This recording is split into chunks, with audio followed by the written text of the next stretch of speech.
लेकिन अभी जो सिचुएशन है पाकिस्तान की, ये बिल्कुल फिट केस है। पाकिस्तान में मार्शल लॉ लगने वाला है और आसिम मुनीर जो है वो गद्दी पे आएंगे। इमरान खान का जो है चैप्टर वो कुछ दिनों तक क्लोज हो जाएगा। 70 साल के तो हो ही गए हैं, 10 साल के बाद उन्हें कौन पॉलिटिक्स में देखेगा। देखिए, यहाँ से मुझे पाकिस्तान दो डायरेक्शन में जाता हुआ नजर आ रहा है।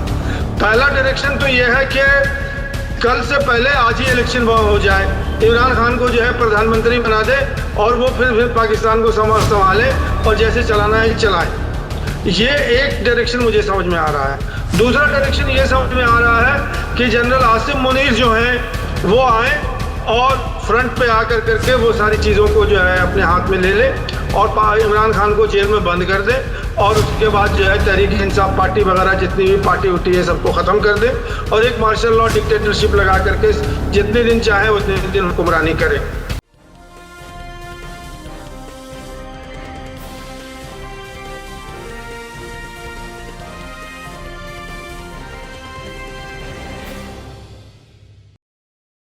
हेलो, नमस्कार, आदाब, सत श्री अकाल और अस्सलाम वालेकुम। मैं हूं मोहम्मद अहमद काज़मी, लेकर आया हूं खास फ्राइडे का प्रोग्राम साउथ एशिया पर नजर सैयद अली मुश्तबा के साथ। सैयद अली मुश्तबा साहब सीनियर जर्नलिस्ट हैं, चेन्नई में रहते हैं और साउथ एशिया पर उनकी खास नजर है। उन्होंने कई किताबें लिखी हैं और साउथ एशिया के बहुत से जर्नलिस्ट ऑर्गेनाइजेशंस के साथ, एक्टिविस्ट के साथ उनका राब्ता रहता है। उनके पास बहुत सी ऐसी खबरें होती हैं जो आमतौर पर मीडिया में नजर नहीं आती। सैयद अली मुश्तबा साहब के अब तक हमारे मीडिया स्टार वर्ल्ड के चैनल पर तकरीबन 20 से ज्यादा एपिसोड हो चुके हैं और एक बड़ी तादाद है लोगों की जो उनका ये प्रोग्राम पसंद करती है। आपको ये बताना जरूरी है कि ये प्रोग्राम खास तौर पर इसलिए शुरू किया गया कि हम आमतौर मिडिल ईस्ट और दुनिया के दूसरे इलाकों की खबरें आप तक नॉर्मल दूसरे प्रोग्राम्स में, नजर दुनिया पर और दूसरे प्रोग्राम्स में हम आप तक पहुंचाते हैं। यह साउथ एशिया पर खास प्रोग्राम है ताकि हम अपने पड़ोसी मुल्कों पर भी नजर रख सकें। आज जिन इश्यूज पर बात हो रही है वो पाकिस्तान। सबसे पहले पाकिस्तान में इमरान खान ने अपने आप को एक तरह से अपने घर में ही कैद किया हुआ है। उन्हें शिकायत है कि उनके चारों तरफ पुलिस और हुकूमत का अमला मुसलसल घेरे हुए है और इल्जाम यह है उन पर सरकार की तरफ से कि 40 टेररिस्ट उनके घर में मौजूद हैं और वो किसी भी वक्त कार्रवाई हो सकती है। ताजा वीडियो में इमरान खान ने कहा है कि अगर कुछ ऐसा है तो आप सर्च वारंट लेकर के आओ, एक महजब कल्चर्ड तरीके से आप हमारे घर की का इंस्पेक्शन करो, हमें कोई परेशानी नहीं है। लेकिन हालात बहुत बिगड़ते हुए नजर आ रहे हैं, उस पर हम बात करेंगे। उसके अलावा अफगानिस्तान में तालिबान सरकार में जो प्राइम मिनिस्टर थे वो उन्होंने इस्तीफा दिया है, उनकी जगह दूसरे प्राइम मिनिस्टर का नाम आ गया है।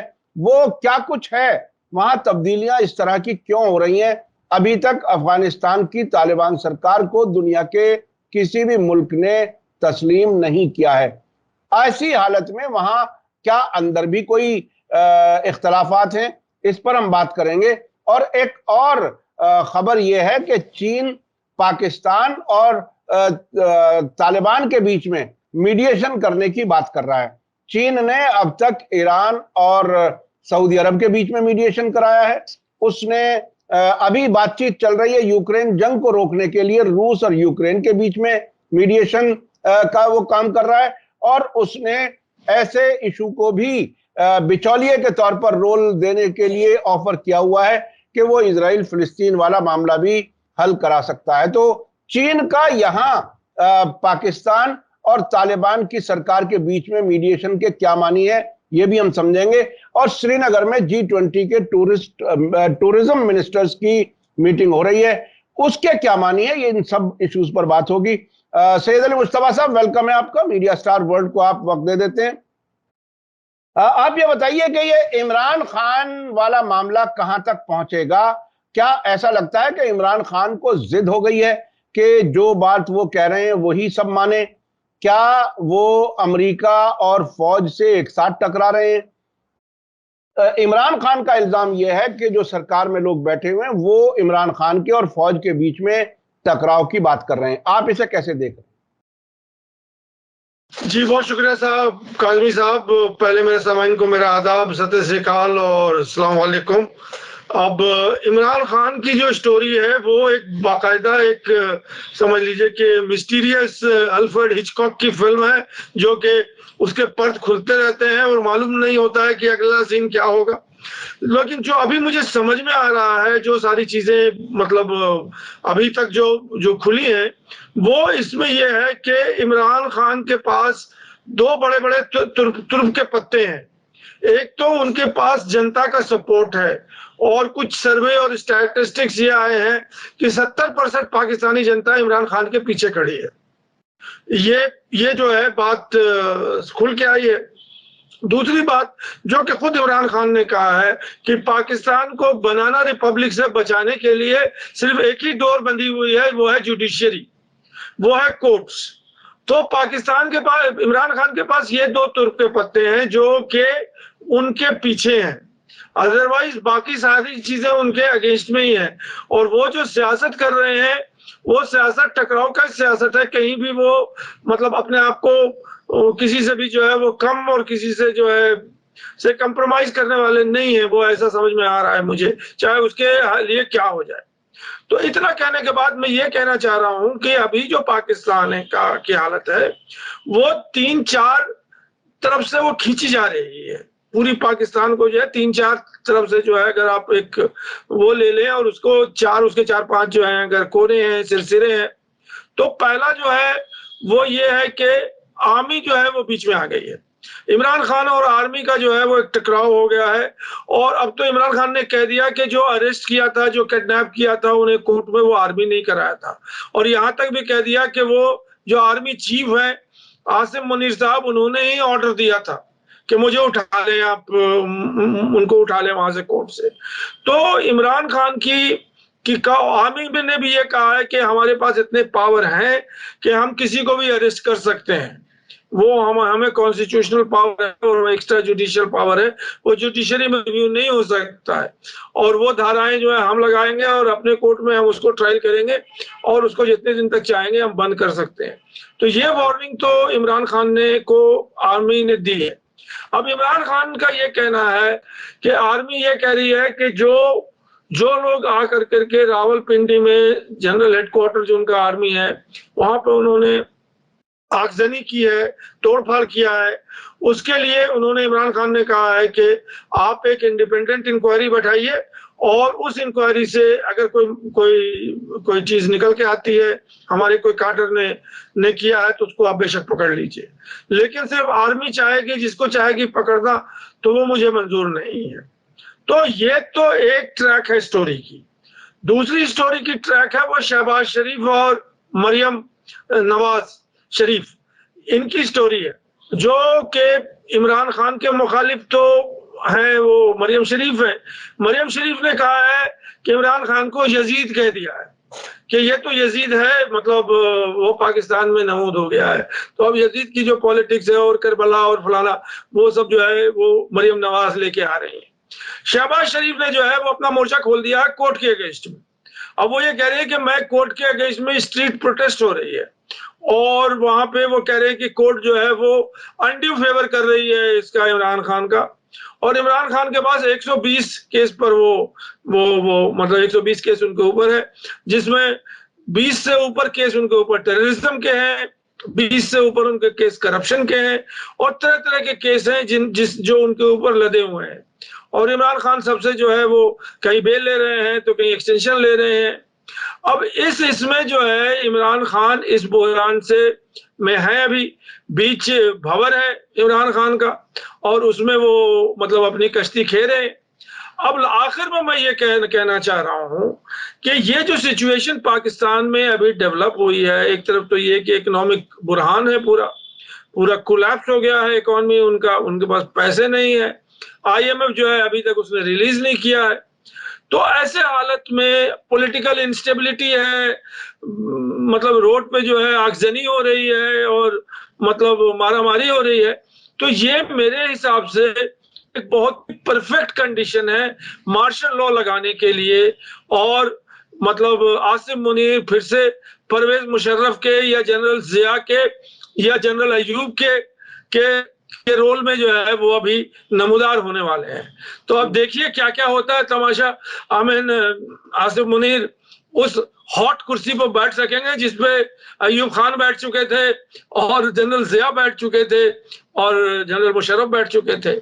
तो मुझे तो यही समझ में आता है कि अभी जो पाकिस्तान है ये परफेक्ट केस है, जो कि एक मार्शल लॉ जहां पे लगना चाहिए।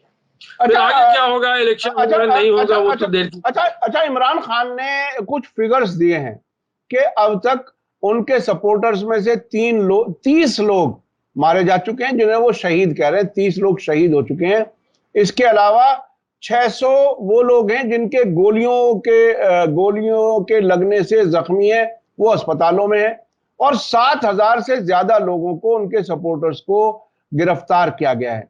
और उनका इल्जाम सीधा सीधा ये है कि ये जो पीडीएम है, जो सरकार में है, वो ये नहीं, ना तो वो इलेक्शन के लिए तैयार है, और वो सिर्फ अपनी जान बचाने के लिए जो उन्होंने 30 साल में पैसा इकट्ठा करके विदेशों में ले जाकर के इकट्ठा किया हुआ है, उसे किसी तरह से बचाने की वो कोशिश कर रहे हैं। मुल्क से कोई हमदर्दी नहीं है। 70% वो अपनी सपोर्ट में लोगों को कह रहे हैं।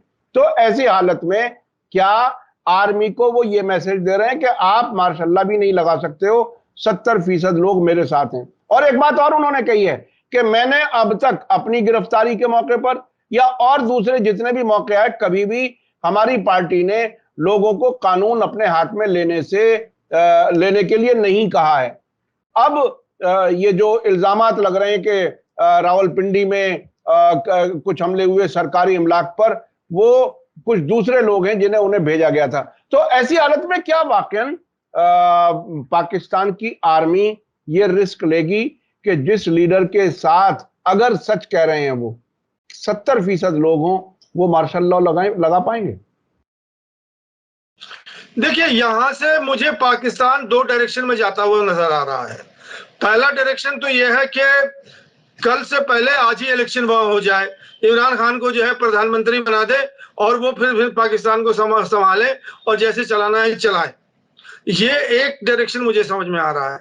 दूसरा डायरेक्शन ये समझ में आ रहा है कि जनरल आसिफ मुनीर जो हैं वो आए और फ्रंट पे आकर करके वो सारी चीजों को जो है अपने हाथ में ले और इमरान खान को जेल में बंद कर दे, और उसके बाद जो है तहरीक इंसाफ पार्टी वगैरह जितनी भी पार्टी उठी है सबको खत्म कर दे और एक मार्शल लॉ डिक्टेटरशिप लगा करके जितने दिन चाहे उतने दिन हुक्मरानी करे। मुझे इसके अलावा और कोई दूसरा सूरत नहीं समझ में आ रही है, क्योंकि ये कियोस जो है ये कब तक चलेगा, कितने दिन तक चलेगा, ये बताइए आप।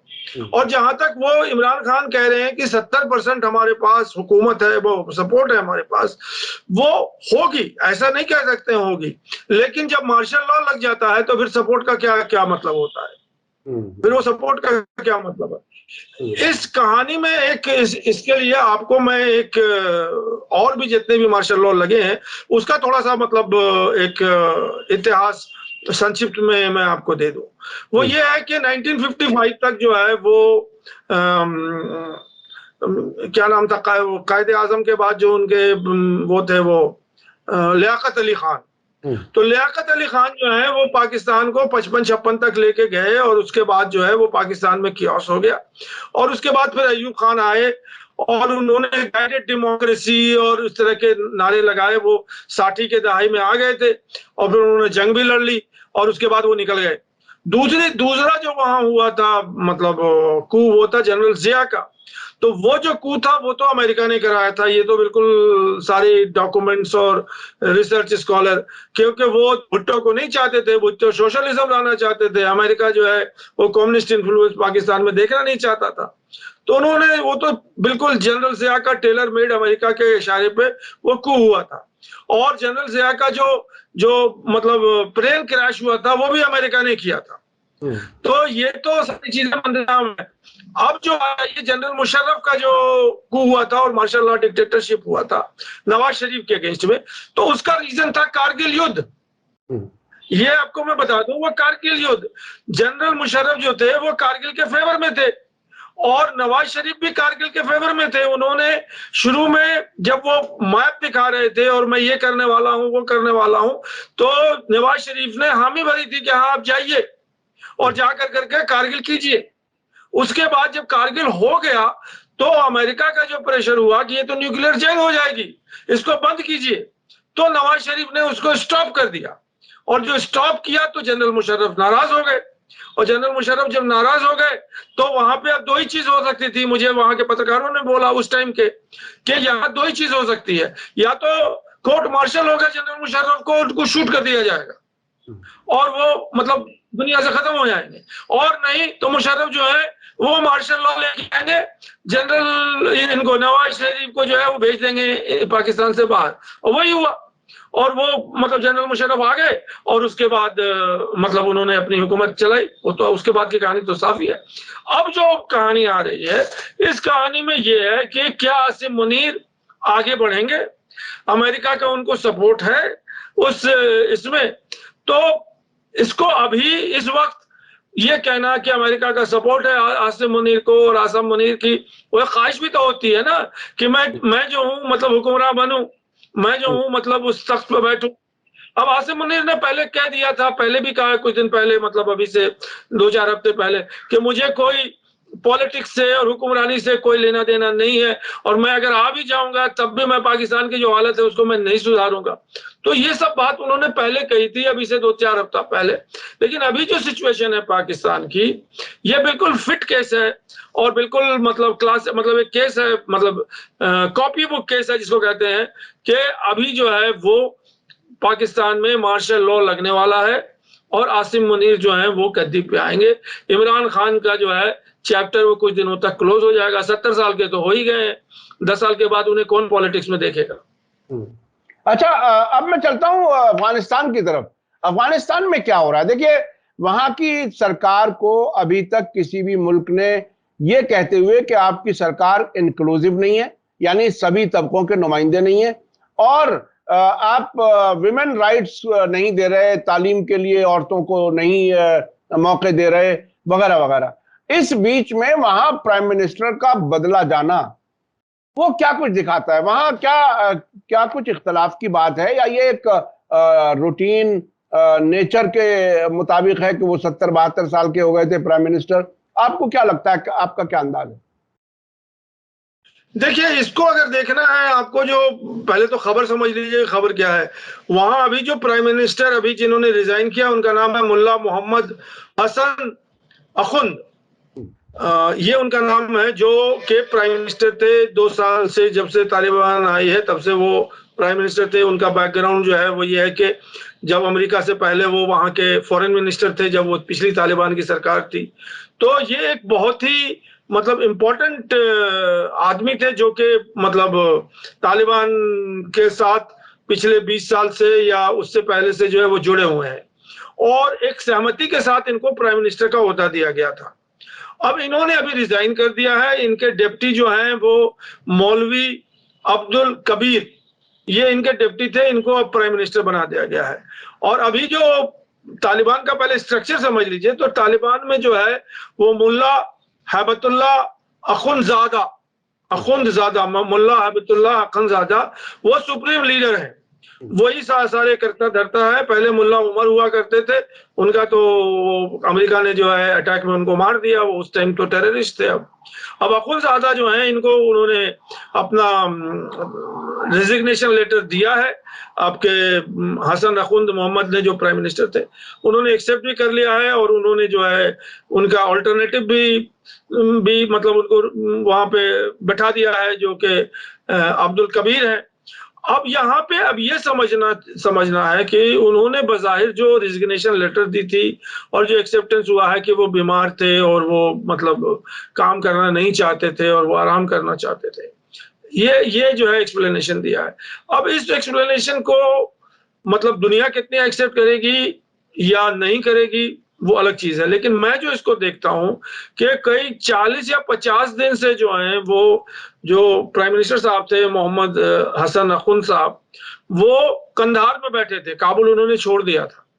और काबुल जो है अभी अफगानिस्तान को और तालिबान का जो स्ट्रक्चर को समझना है, वो समझने में जो मुल्ला हैबतुल्ला और अखुंदजादा साहब जो हैं वो सुप्रीम लीडर है, उनके अंदर उनकी कैबिनेट है, उसमें एक प्राइम मिनिस्टर है जो कि मोहम्मद हसन अखुन जो थे वो मुल्ला, और अब जो है वो अब्दुल कबीर हो गए, और उसके साथ साथ उनके फॉरेन मिनिस्टर हैं, और जो सारे मिनिस्टर्स होते हैं वो सारा कैबिनेट है उनका।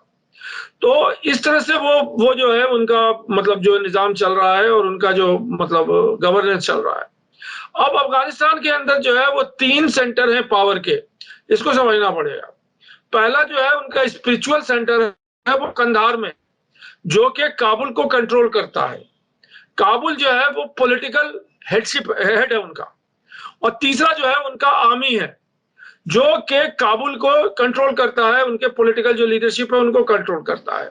और जो आर्मी में जो है, आपको याद होगा मुल्ला उमर जो थे जिनको मार दिया गया, उनके बेटा जो है वो अब आर्मी की लीडरशिप लिए हुए हैं, और फौज की एक बहुत हद तक उनके अंडर में जो है वो फौज उनके अंडर में है, वो उसको लीड कर रहे हैं। दूसरा जो हक्कानी है, जो पाकिस्तान से निकल करके अब अफगानिस्तान में आए हैं, वो कंट्रोल करते हैं आर्मी को। तो ये जो है ये पावर स्ट्रक्चर है, तीन फेजेस में बटे हुए।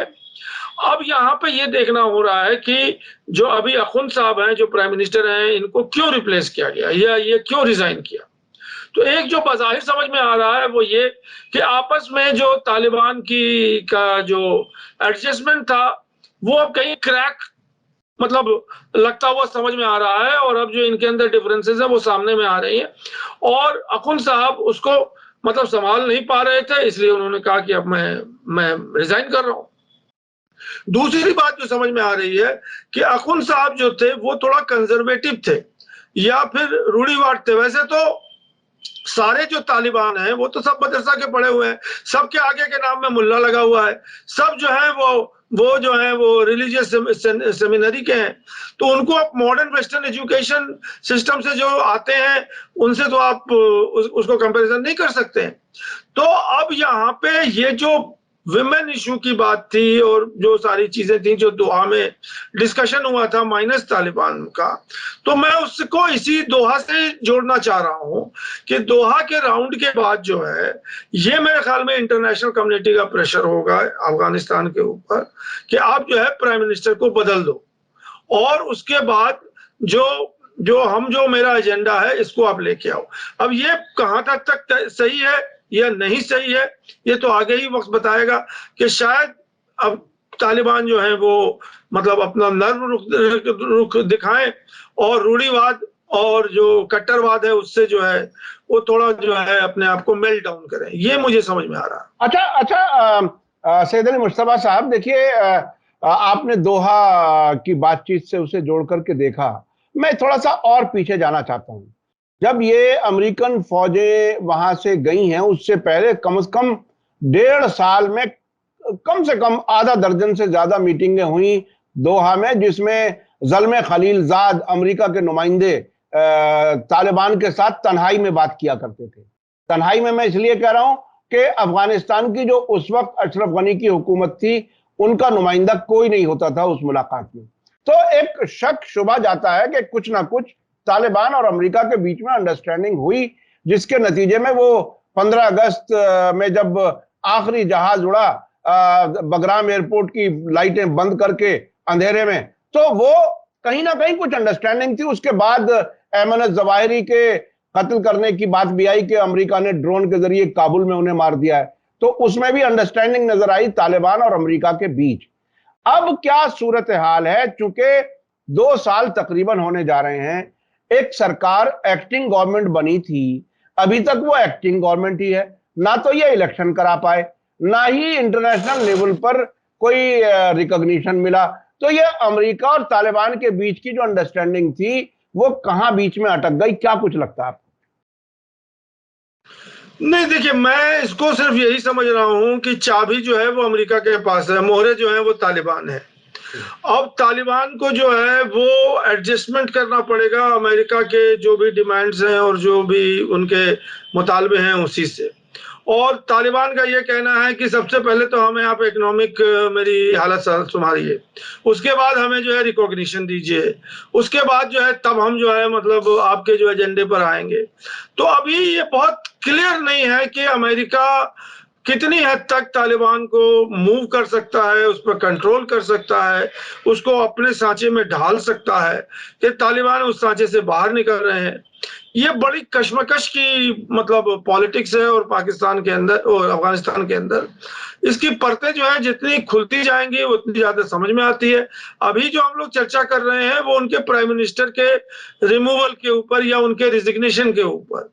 तो मुझे यही लगता है कि शायद तालिबान का जो कैंप है जो रूल कर रहा है उसके अंदर ये सहमति बनी कि जो डिमांड था कि अखुंद जो थे मोहम्मद हसन अखुंद इनको हटा के, क्योंकि मोहम्मद हसन जो हैं अखुंद जो हैं ये कोई नॉर्मल मतलब इंसान नहीं है, ये बहुत हाईली रिस्पेक्टेड रिलीजियस लीडर हैं जिनको पीर और पीर से ऊपर का दर्जा है।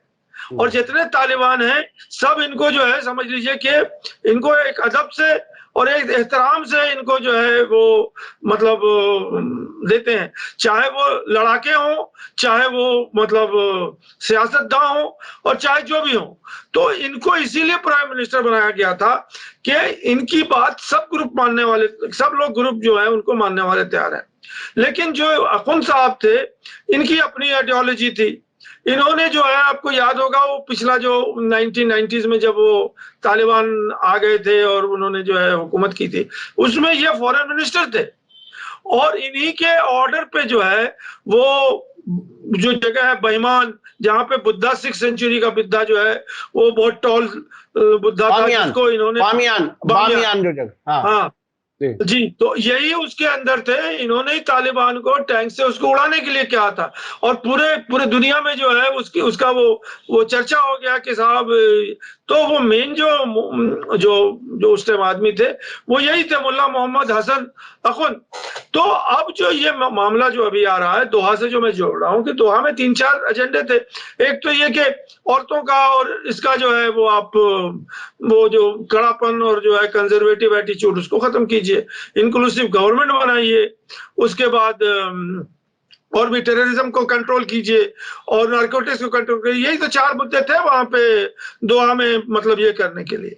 तो मुझे यही लगता है कि किसी ने इनको मतलब बोतल में बंद करने के लिए या इनको सीन से हटाने के लिए चाल चली है जो तालिबान के ऊपर है। और तालिबान के ऊपर कौन है? वो तो अमेरिका है। और मुझे यही लग रहा है कि इनको हटाने में अमेरिका का ही रोल है। अब यहाँ पर यह समझना पड़ेगा कि जब वो प्राइम मिनिस्टर को हटा सकता है अमेरिका तो और क्या कर सकता है वहां पे। तो ये भी तो एक मिस्ट्री है कि और क्या क्या कर सकता है वहां पे। जी। तो अब इस चर्चा को यहीं तक अच्छा मैं चलता हूँ। चीन पाकिस्तान और तालिबान के बीच में मीडिएशन क्या करा रहा? तालिबान के और पाकिस्तान के बीच में एक तो यह कि टकराव क्या है, असल टकराव क्या? क्योंकि एक जमाने में तो पाकिस्तान ने ही एक तरह से तालिबान को तैयार करने में अमेरिका की, सऊदी अरब की मदद की थी। अब कहां आकर के टकराव हो रहा है और किस वजह से चीन को मीडिएशन तक बात करनी पड़ रही? देखिए, इसको समझने के लिए आपको ये जो एससीओ की मीटिंग हुई थी गोवा में अभी, जिसमें बिलावल भुट्टो आए थे और क्वेंगांग आए थे, और यहाँ से फिर ये मीटिंग चली गई इस्लामाबाद, जो कि ट्राइलेटरल मीटिंग हुई। तालिबान के वो आमिर खान मुत्तकी साहब आए थे और क्वेंगांग आए थे और बिलावल भुट्टो थे, तो इनकी ट्राइलेटरल मीटिंग है। अब इसमें जो बात मीडिएशन की आ रही है वो ये तालिबान और पाकिस्तान के बीच की मीडिएशन नहीं है, ये तहरीके तालिबान और पाकिस्तान गवर्नमेंट के बीच की मीडिएशन है। और जो मुत्तकी साहब हैं वो उनको प्रेशर दिया गया है चाइना की तरफ से कि आप तहरीके तालिबान को कंट्रोल कीजिए। और तहरीके तालिबान का ये है कि वो तो एक बड़ा आइडियोलॉजी लेके आ रहे हैं ना, जो तहरीके तालिबान है कि हमें तो Islamic state of Khorasan and Iraq क्या क्या है उनका लंबा चौड़ा है वो हम बनाएंगे। शहबाज शरीफ, इमरान खान वगैरह को हम नहीं मानते हैं, आसिम मुनीर को हम नहीं मानते हैं, हम तो खलीफा को लेके आएंगे, पूरी दुनिया पे खलीफा का राज होगा पाकिस्तान जो है। तो ये सब चीजें और वो टेररिज्म कर रहे हैं, जो तहरीके तालिबान है वो टेररिज्म कर रहे हैं अगेंस्ट द मतलब यूनिफॉर्म पीपल ऑफ पाकिस्तान, चाहे वो आर्मी हो चाहे पुलिस हो। और जहां पे देखा होगा मस्जिद में अटैक हो गया, स्कूल में अटैक हो गया और कहां जहां के आर्मी के बच्चे पढ़ते थे। तो ये जो नेगोशिएशन है वो between Tehreek-e Taliban and Pakistan government के बीच में जो चाइना लेके आ रहा है। और इसकी चाबी जो है वो तालिबान के पास है अफगानिस्तान में। अब क्वांगान साहब जो हैं, जो हमें चाइना के जो फॉरेन मिनिस्टर हैं, उन्होंने तालिबान को कहा है कि अगर आपको सी पैक को अफगानिस्तान में लाना है और ये बेल्ट एंड रोड इनिशिएटिव को आपको सेंट्रल एशिया में लेके जाना है, तो तहरीके तालिबान वगैरह को आप बंद कीजिए, या इनको बॉटल में कीजिए आप, और बड़े पिक्चर को देखिए जिससे आपको क्या फायदे होने वाले हैं। तो इसलिए जो है वो अफगानिस्तान के और तालिबान के ऊपर वो प्रिवेल कर रहे हैं चाइना, कि ये जो झड़प हो रही है तहरीके तालिबान की और पाकिस्तानी गवर्नमेंट को, इसको लार्जर इंटरेस्ट, अफगानिस्तान के लार्जर इंटरेस्ट के लिए आप चैप्टर के अंदर इसको क्लोज कीजिए और उनको बंद कीजिए। अच्छा, उसमें एक एंगल ये भी तो आता है, समझ में आता है कि चीन जहां भी वो वन बेल्ट एंड रोड वाला प्रोजेक्ट लेकर के जा रहा है, उसमें उसके अपने इंटरेस्ट हैं, वो चाइना को दुनिया से जोड़ना चाह रहा है। तो ये अफगानिस्तान वाला हिस्सा बनाने के लिए तो इस इलाके का जो बॉर्डर इलाका है, जो बहुत ही फ्रेजाइल है, अफगानिस्तान और पाकिस्तान के बॉर्डर का, जहां तहरीक तालिबान पाकिस्तान एक्टिव है, उसको वो पीसफुल करना चाहता है ताकि उसका अपना प्रोजेक्ट भी तभी आगे बढ़ पाएगा ना। जी हाँ, यही मंशा तो है, यही बात तो वो उन्होंने, जो मुत्तकी साहब को यही बात तो कही है उन्होंने कि आप इस झगड़े में मत आइए, हमें आप लार्जर पिक्चर देखिए कि अफगानिस्तान में कितनी खुशहाली आ जाएगी अगर वन बेल्ट वन रोड अगर वो आ जाता है तो। और अगर आप इसमें, और यहाँ पे ये भी बता दूं आपको कि ये तहरीके तालिबान जो है ये पाकिस्तान नहीं बनाए थे, पाकिस्तान की जमीन पे ये तहरीके तालिबान बनी है, जो अफगानिस्तान में अमेरिका से लड़ने के लिए बनी थी। और यहां से ये तहरीके तालिबान के जो दस्ते थे या इनके वॉरियर थे या मिलिटेंट थे, ये जो अफगानिस्तान जाते थे और जो तालिबान के जो लोग लड़ रहे थे अमेरिका के साथ, उनके सपोर्ट में ये जाते थे। अब वो सारा पिक्चर खत्म हो गया, अब ये फिर पाकिस्तान वापस आ गए। तो जब पाकिस्तान वापस आ गए तो अब अपना जो रुख है वो तालिबान की तरफ नहीं रखा इन्होंने, अब पाकिस्तान गवर्नमेंट की तरफ रखा है। और इनका जो मेन मौकिफ है तहरीके तालिबान का, कि मुझे जो है वो एक इस्लामिक स्टेट बनाना है, मैं मॉडर्न डेमोक्रेसी में बिलीव नहीं करता हूँ। और उनके पूरे अपने वो ISI क्या क्या खुरासान है, क्या क्या है, वो लंबा चौड़ा है। हाँ, वो बड़ी बहुत ही खतरनाक सूरत हाल है पाकिस्तान की। एक तरफ तो वो इमरान खान और सरकार के बीच में इतना टकराव, और उधर तहरीक तालिबान पाकिस्तान का कहना कि वो एक इस्लामिक स्टेट बनाना चाहता है। तो एक बहरहाल मुश्किल वक्त से गुजर रहा है पाकिस्तान। अब मैं आखिर में बहुत ही मुख्तसर आपसे श्रीनगर में होने वाली G20 के बारे में बात करना चाहता हूं। वक्त हमारा बहुत कम रह गया है, मुख्तसर आप कुछ बताइए कि क्या कुछ है ये श्रीनगर में G20 की मीटिंग का मतलब। G20 की मीटिंग 22 मई से 24 मई तक है, और इसमें G20 के जो फॉरेन मिनिस्टर हैं, वो टूरिज्म मिनिस्टर हैं G20 के, वो 250 डेलीगेशन के साथ आ रहे हैं श्रीनगर 22 तारीख से 24 तारीख तक। उनको जो है गवर्नमेंट ऑफ इंडिया ने जो है वो सारी चीजें वहां पे, सिक्योरिटी और ये सब। और श्रीनगर को अभी मैंने कल बात किया था किसी से श्रीनगर में, तो उन्होंने कहा कि श्रीनगर जो है वो दुल्हन की तरह मतलब सजा हुआ अभी है, और बारात की तैयारी रिसीव करने की, मतलब बारात आने वाली है 250 लोगों की, उनकी तैयारी में जो है वो बिल्कुल मतलब तैयार है। अब ये जो डेलीगेट आएंगे, इनको 4-5 स्पॉट उन्होंने पहले से ही मतलब तय किए हुए हैं जहां लेके जाएंगे, जिसमें वो रिजॉर्ट, वो जो उनके जो बर्फीले जो इलाके हैं, वो गुलमर्ग है और सोनमर्ग है, इस तरह के इलाकों में वो ले जाएंगे इन डेलीगेट को। और जो है 3-4 और स्पॉट्स हैं। और श्रीनगर जो है बिल्कुल पहलगाम कुपवाड़ा डल लेक जरूर लेके जाएंगे, जाहिर है। जी जी जी जी जी। और बेसिकली इसका मकसद ये है कि ये जो डेलीगेट जो आएंगे वो ये समझ के जाएंगे कि कश्मीर बिल्कुल नॉर्मल है और यहाँ कुछ नहीं हो रहा है, सारी चीजें बिल्कुल नॉर्मलसी पे हैं, और अपने मुल्क में जाकर के वहां से टूरिस्ट को यहाँ भेजेंगे। तो ये तो इंडियन गवर्नमेंट का मौकिफ है। अब जो वहां पे लोकल लोग हैं उनका क्या कहना है, तो उनका यही कहना है कि बेगानी शादी में अब्दुल्ला दीवाना, हमारा तो कोई रोल ही नहीं है यहाँ, हम जो कश्मीरी हैं हमारा तो कोई रोल ही नहीं है, हम तो ऐसे दीवाना बने हुए हैं, बेगानी शादी में अब्दुल्ला दीवाना। तो हम तो बिल्कुल खड़े हुए तमाशा देख रहे हैं कि क्या हो रहा है। हमें तो कहीं कोई किसी ने मतलब इनवाइट भी नहीं किया कि शादी में आप आइए, जो कि हमारे जमीन पे हो रहा है, हमारी जगह पे हो रही है। तो हम लोग तो अपना गम और अपना जो वसवसा है वो दिल में छुपाए बैठे हुए हैं, और जो लार्जर इश्यू है कश्मीर की, उससे इसको कोई मतलब नहीं। ये एक शोकेस कर रहे हैं क्योंकि अभी अमेरिका, इंडिया जो है वो सदारत कर रही है G20 की, और अभी इसी तरह के 50 इवेंट जो हैं वो उन्होंने लाइन अप किए हुए हैं पूरे 2023 में G20 के हवाले से। अभी पहले जो है अरुणाचल प्रदेश में उन्होंने मतलब यही इसी तरह के चार डेस्टिनेशन जो इंडिया ने वो टूरिज्म के लिए मखसूस किए हुए हैं, जिसमें एक अरुणाचल प्रदेश हो गया, अब ये श्रीनगर हो जाएगा, और दो और हैं। और इनकी जो मिनिस्टर की हेड ऑफ द स्टेट की मीटिंग है वो नवंबर वगैरह में होने वाली है, वो दिल्ली में होगी, जो कि एक बहुत बड़ा इवेंट है।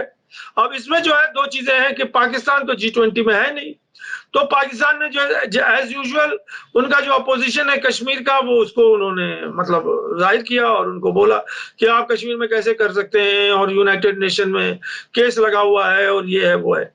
तो इंडिया ने फिर उसका जो हस्ब मामूल जो उनका रिएक्शन था कि पाकिस्तान कुछ को बोलने का अधिकार नहीं है, कश्मीर जो है वो इंडिया का अटूट अंग है रहेगा, वो इस तरह की बातें हुई। अब इसमें चाइना ने भी ऑब्जेक्शन लिया है, क्योंकि ये जो G20 की जो मीटिंग हो रही है ये लेह में भी हो रही है। लेह भी एक टूरिस्ट स्पॉट है, और वो पैंगोंग जो लेक है और ये सब टूरिस्ट स्पॉट है, वहां पे वो लद्दाखी और बुद्धिस्ट और मोनेस्ट्री स्तूपा और ये सब जो है वो भी दिखाने के लिए ले जा रहे हैं। तो अब चाइना का भी जो है वहां पे कुछ ऑब्जेक्शन आया है उनकी तरफ से कि लद्दाख तो हमारा पार्ट है, वो तो हमारा एरिया है, वहां पे आप कैसे जो है टूरिस्ट को लेके आ रहे हैं। तो बहरहाल इंडिया जो है वो ये सब जो मतलब एक्सटर्नल जो हो रही है वो तो उसको नजरअंदाज करके और उसके ऊपर, और इसमें जो लास्ट बात ये है कि सिक्योरिटी जो है वो हद से ज्यादा है। मतलब सिक्योरिटी ये है कि जैसे कि मतलब मक्खी या मच्छर जो है वो पर नहीं हिला सकता है वहां पे, मतलब एक आदमी के ऊपर 5 गन लगाए हुए हैं। तो वहां ये उन्होंने किया हुआ है कि कोई टेररिज्म का अटैक हो नहीं सकता है। अब देखिए 2224 में तो अभी कोई ज्यादा देर है नहीं, अब उसको भी अगर ब्रीच कर दिया जाएगा तो फिर समझ में आएगा कि क्या हुआ।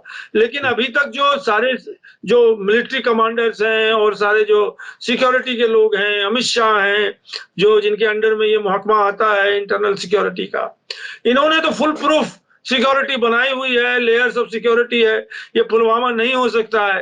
तो मैं अब इसमें हो जाए कुछ तो मैं तो कुछ बोल नहीं सकता हूँ। लेकिन ये जो है ये शोकेस करना चाहते हैं कि एवरीथिंग इज नॉर्मल इन कश्मीर। अब इसमें एक चीज और बता दूं कि जो वेस्टर्न जो ह्यूमन राइट्स एक्टिविस्ट हैं अमेरिका के और वेस्टर्न यूरोप के, उन्होंने क्रिटिसाइज किया है इस मीटिंग की, और उन्होंने कहा है कि इससे जो है जो मेन जो इश्यू है उसके ऊपर आप पर्दा नहीं मतलब डाल सकते हैं और उससे अलग नहीं कर सकते हैं। लेकिन ये एक अहम मीटिंग है, और ये जो है जब 5 अगस्त 2019 के बाद ये पहला ग्रैंड मीटिंग है जो कि इंडिया गवर्नमेंट ने ऑर्गेनाइज किया है अंडर द यूनियन टेरिटरी, और ये जो है वो हो रहा है दिल्ली से ऑर्गेनाइज किया हुआ है। यूनियन टेरिटरी तो दिल्ली से, तो वहां तो कोई इलेक्टेड सरकार है नहीं, तो सरकार तो कोई पार्टिसिपेशन है नहीं, पीपल का कोई पार्टिसिपेशन है नहीं। तो इस बैकग्राउंड में इस मीटिंग को देखा जा सकता है। जी जी, बहुत बहुत शुक्रिया जनाब सैयद अली मुश्तबा साहब, आपने पाकिस्तान के वाकयात को बहुत ही बारीकी से बताया, और आपने कहा कि बिल्कुल फिट केस है, मार्शल लॉ लग सकता है, ऐसे आपने इम्कानात बताए। इसके अलावा अफगानिस्तान में भी तालिबान के दरमियान इख्तलाफात के इशारे हैं, जिसमें कि प्राइम मिनिस्टर की तब्दीली की गई है, लेकिन अमेरिका और तालिबान के बीच में क्या अंडरस्टैंडिंग है, कहाँ मामला अटका हुआ है, वो आने वाला वक्त शायद बताएगा। और आपने चीन के जरिए तहरीक तालिबान पाकिस्तान और पाकिस्तान सरकार के बीच में मीडिएशन की कोशिश का भी आपने जिक्र किया, ताकि वो वन बेल्ट वन रोड वाला प्रोजेक्ट अफगानिस्तान तक पहुंच सके। और आखिर में आपने G20 श्रीनगर की मीटिंग के बारे में बताया कि वहां इलेक्टेड यानी अवामी नुमाइंदों का कोई रोल नहीं है, कहीं कोई उनकी नुमाइंदगी नहीं है।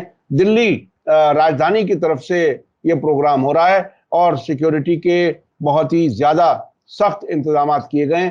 हमें उम्मीद है कि सब कुछ अच्छे से गुजरे, खैरियत से गुजरे, लेकिन ये कि क्या आम इंसानों की जिंदगी बेहतर होगी इससे, ये एक बड़ा सवाल है। बहुत बहुत शुक्रिया जनाब सैयद अली मुश्तबा साहब, आप हमें वक्त दे देते हैं हर फ्राइडे को, इसके लिए आपका शुक्रिया। इसी के साथ मुझे दीजिए इजाजत। धन्यवाद, शुक्रिया। जय भारत, जय हिंद। मीडिया स्टार वर्ल्ड के और वीडियो देखने के लिए हमारे चैनल को सब्सक्राइब करें और सीधे नोटिफिकेशन पाने के लिए बेल आइकन दबाएं। और अगर हमारी खबर सच्ची और अच्छी लगे तो अपने व्हाट्सएप, इंस्टाग्राम, फेसबुक और ट्विटर अकाउंट पर जरूर शेयर करें।